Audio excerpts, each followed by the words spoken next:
Eu trabalho em um navio de carga.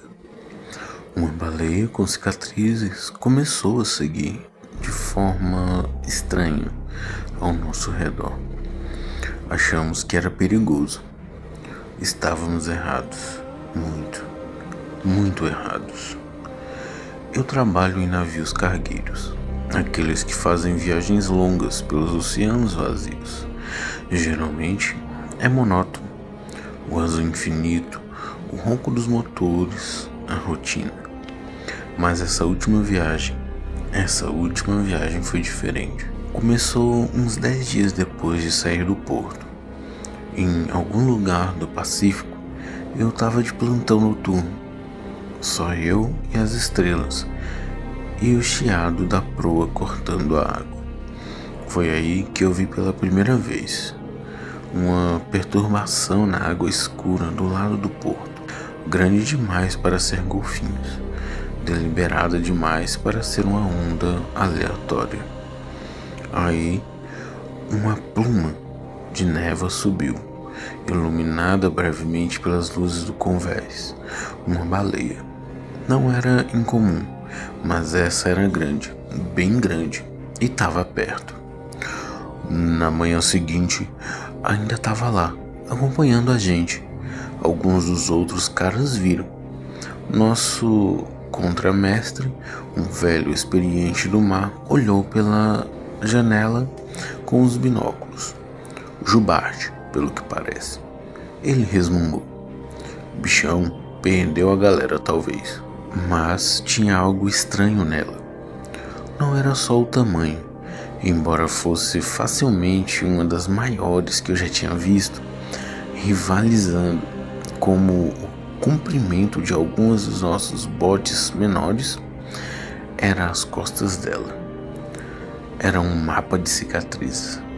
Não só os arranhões e raspões normais que você vê de arcas ou brigas menores.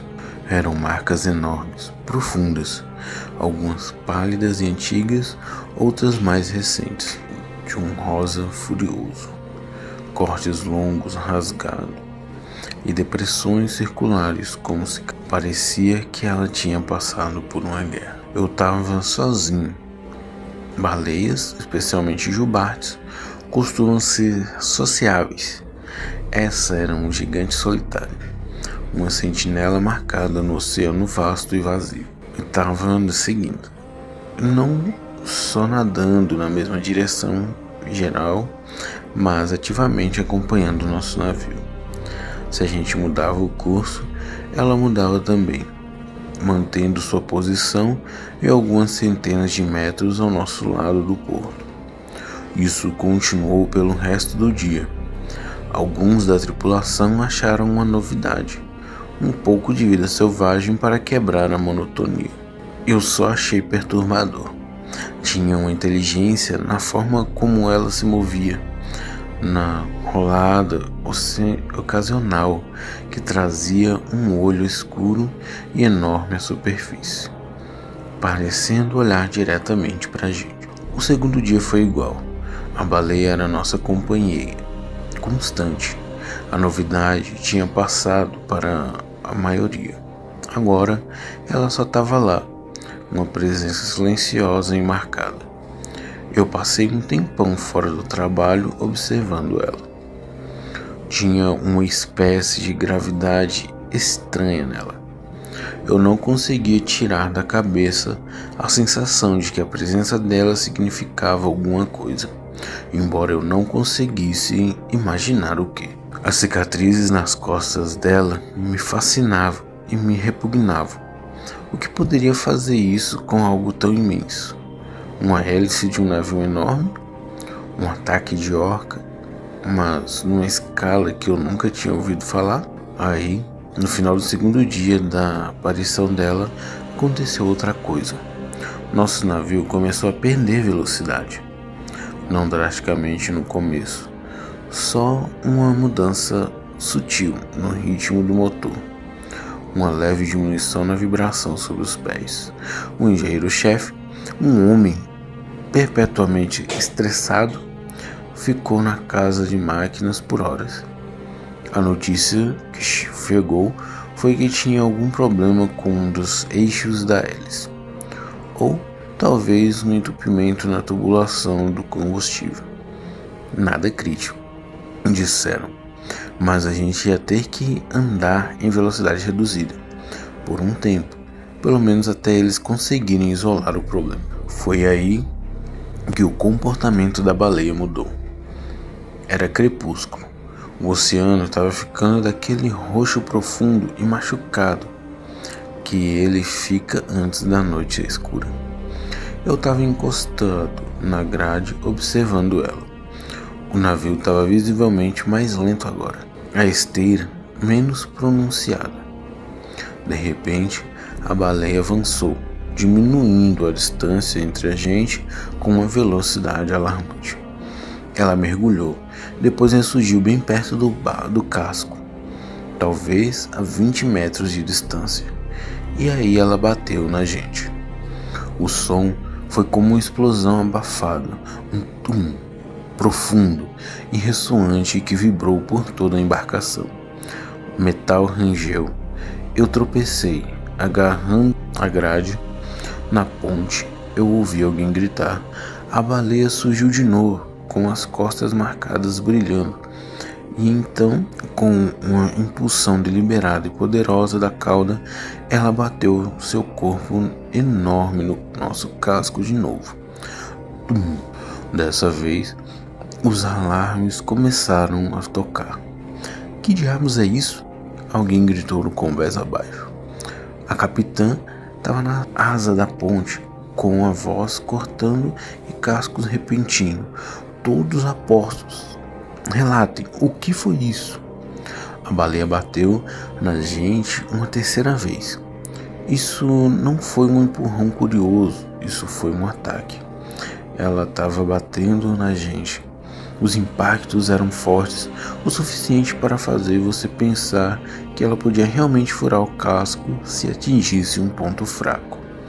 O pânico começou a tomar conta. Uma criatura daquele tamanho, ativamente hostil, a gente era um navio de aço. Com certeza, mas o oceano é um lugar grande e aqui fora você está muito por sua conta. Alguns dos caras, principalmente marinheiros, pegaram ganchos e as ferramentas pesadas que conseguiam encontrar, correndo para o lado e gritando, tentando assustá-lo. O contramestre apareceu com uma pistola de sinalizador, atirando uma estrela vermelha brilhante sobre a cabeça dela. A baleia simplesmente ignorou, se preparando para outra investida. Peguem os rifles, alguém gritou. Acho que foi o segundo oficial. Precisamos afugentá-la. Eu senti um nó frio no estômago. Atirar nela? Uma baleia? Parecia monstruosamente errado, mas ela também estava batendo num navio de aço de várias toneladas, e isso era simplesmente insano. Ela podia nos impactar, ou pior, se machucar fatalmente no nosso casco. Antes que alguém pudesse dar um tiro certeiro, quando um grupo de tripulantes se reuniu com rifles no convés, a baleia de repente mergulhou fundo. Ela desapareceu na água, escura como se nunca tivesse estado lá. A suposição imediata foi que a demonstração de força, os homens enfileirados na grade, a tinha assustado. Esperamos tensos por longos 5 minutos. Nada. O navio continuou a sua lenta e trabalhosa jornada pela água. A capitã ordenou uma avaliação dos danos. Milagrosamente, além de um pouco de tinta raspada e algumas placas amassadas acima da linha da água, nosso navio parecia estar bem. Mas o clima era sombrio. E se ela voltasse? Por que uma baleia faria isso? Raiva? Alguma doença estranha? É a lentidão, disse o marinheiro veterano, com a voz baixa, enquanto estava no meu lado, mais tarde, olhando para a água preta. Animais conseguem sentir a fraqueza. O navio está ferido, andando devagar. Talvez ela ache que a gente é presa fácil ou que está morrendo. Presa? Eu perguntei. É uma baleia de barbatanas, né? Ela come crio. O marinheiro veterano apenas deu de ombros, com o rosto enrugado e legível nas luzes fracas do convés. A natureza é uma coisa estranha, cara. Aqui fora, tudo é possível. Os problemas no motor persistiram. A gente estava fazendo talvez metade da nossa velocidade normal. Cada rangido do navio, cada tapa incomum de uma onda no casco nos fazia pular. A baleia não reapareceu pelo resto da noite. Pelo menos, foi o que a gente pensou. Meu plantão chegou de novo no meio da noite. Às horas entre 2 e 4 da manhã, o convés estava quase deserto. O mar estava calmo.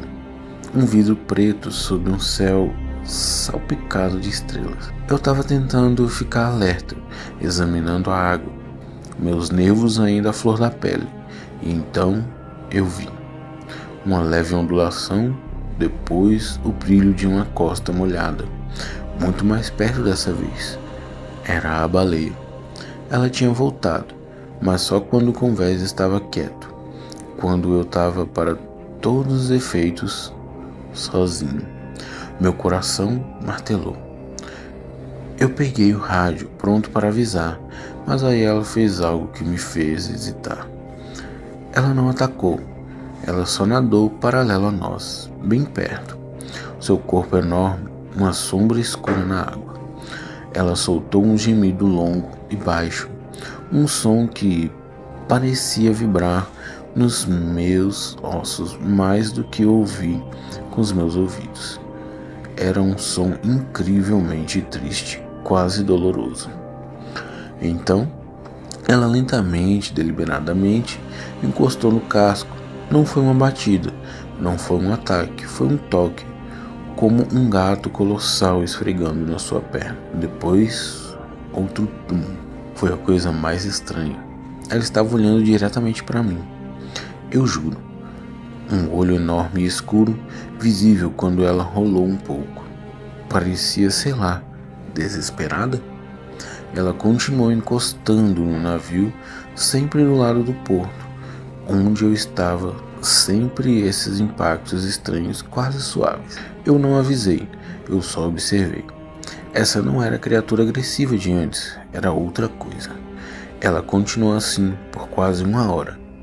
No entanto, no momento em que eu vi outro membro da tripulação, um engenheiro com cara de sono a caminho da cozinha, aparecer no convés, mas a baleia afundou silenciosamente sob as ondas e desapareceu. Era como se ela só quisesse que eu a visse, que testemunhasse esse comportamento bizarro, implorante.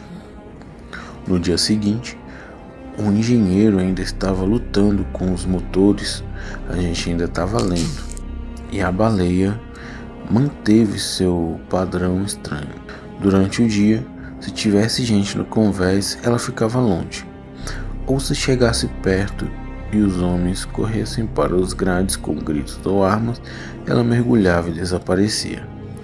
Mas se eu estivesse sozinho no convés, ou se fosse só eu e talvez mais uma pessoa que não tivesse prestado atenção na água, ela chegava perto. Ela começou a encostar, não forte, não danificando, mas persistente. Tum, tum, tum. Era assustador. Parecia que ela estava tentando se comunicar. Os outros tripulantes estavam quase todos convencidos de que ela estava louca, ou que as vibrações do navio, alteradas pelos problemas no motor, estavam a agitando. A conversa sobre atirar nela ficou mais séria. A capitã estava hesitante. Felizmente, leis marítimas internacionais sobre espécies protegidas, mas também acho a relutância de um marinheiro em prejudicar tal criatura, a menos que absolutamente necessário. Ainda assim, os rifles foram mantidos perto. Eu comecei a sentir uma conexão estranha com ela. Aquelas cicatrizes, aquele som triste que ela fazia quando só tinha eu. Não parecia agressão, parecia um aviso ou um pedido. Mas de quê?